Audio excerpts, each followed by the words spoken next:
Let me show you my countryside through these old headlights. We can take this road as far as you want to go. I'll show you how a country mile can take us all night. Feeling higher than a bull's tail up an old dirt road. I ain't gonna run or hide. We can let the fire burn wild. That's just my countryside.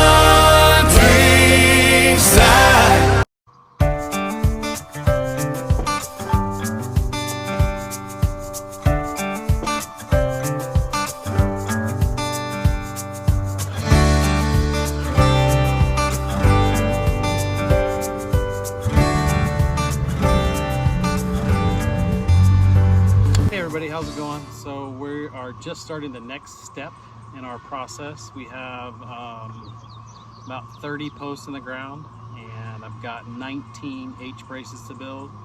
So right, doing the braces today. I set the post, if you can see behind me here, this is one of the corners, so we're going to start here. I set them at 8 feet on center because the post that I'm doing as the cross is 8 feet, so I always want to make sure that I didn't go too far. So I'm gonna have to cut each one of these off a few inches to make it fit properly, but that way I can make sure I have a snug fit. We're gonna do pins on both sides.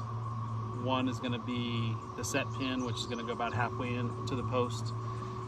The other one is gonna go through the post from the other side, and we're gonna drive it in. So we're gonna set them at about 48 inches. We're gonna come back later after we set all the cross braces, and we're gonna do our high tensile wire for the bracing. That's going to be afterwards, but first we're going to set all these cross braces at about 48 inches or so.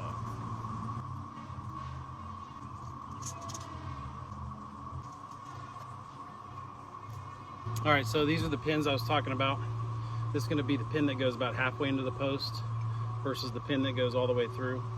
So we're going to set the pin with the post going across on this one, and then we're going to level it. We're going to mark it, we're going to drill all the way through the post and drive this into the cross bracing.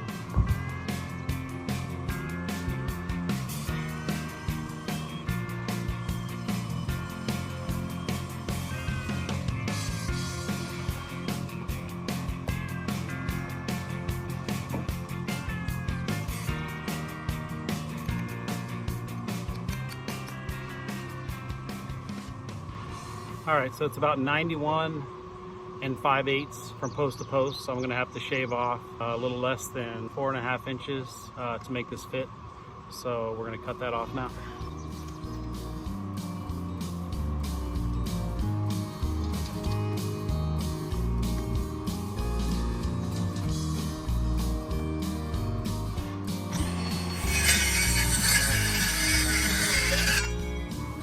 All right, so now we got that cut down to size.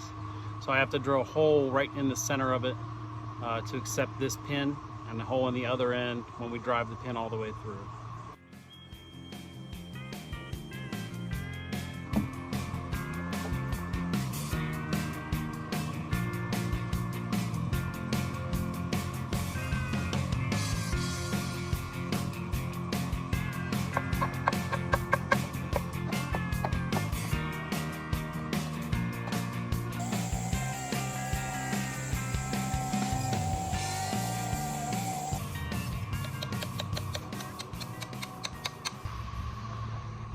All right, so we have finished 1 out of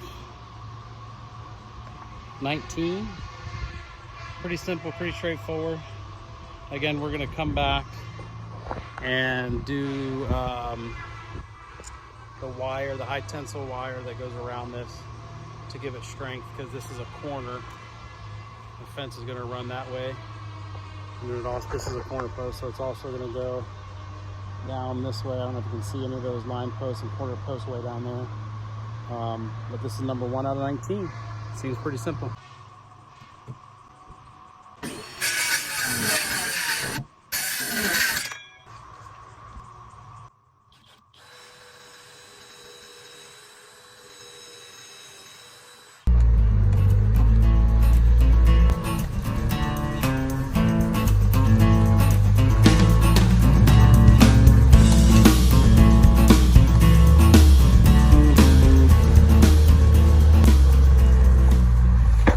So it is a day or two later. Weren't able to finish the video that day. We did get all 10 of them done. I just did a quick circle around and show you all 10 that were finished. So next step is we got 8 more put in for corner posts and line posts. And then we're gonna buy the high tensile wire. We already have the tensioners and everything else we need. So once we get those other 8 in, we're gonna buy the high tensile wire and put the tension on all the corners and all the line braces. So in the line brace, I think we're gonna do both directions. And then on the corners, they start low at the corner post and go high on the line post. That gives it the strength, transfers the energy as the fence pulls. It transfers the energy onto the post evenly, so they kind of hold together. So once we get all that done, the next step in the process is going to be putting up all the T-posts. So looking into either renting a T-post driver. It's going to be about 100 or so that are going to go in. Renting a T-post driver or buying one. It looks like it might cost the same. You can get one for a couple $100, and renting it for a weekend is like $175. So I think we'll probably buy one, invest in one for the future. And then once we get all the T-posts in, that'll be time to put fence up. So it's coming along. We kind of had a goal of the fall to be finished, so probably on track getting that done. Not trying to do too much at one time, or not trying to put too much speed pressure on it, but we're working on it, and we're going to get it finished for us and then finish the videos, obviously for you, but probably over the next couple of months, slowly take our time and just do one section at a time once we get the T-posts up, and kind of try to refine our skills, try to get better at it as we go. So one section at a time, see what we did wrong or see what we can do better, and hopefully we'll learn something and move forward. Thanks for watching this video, and we'll catch you next time.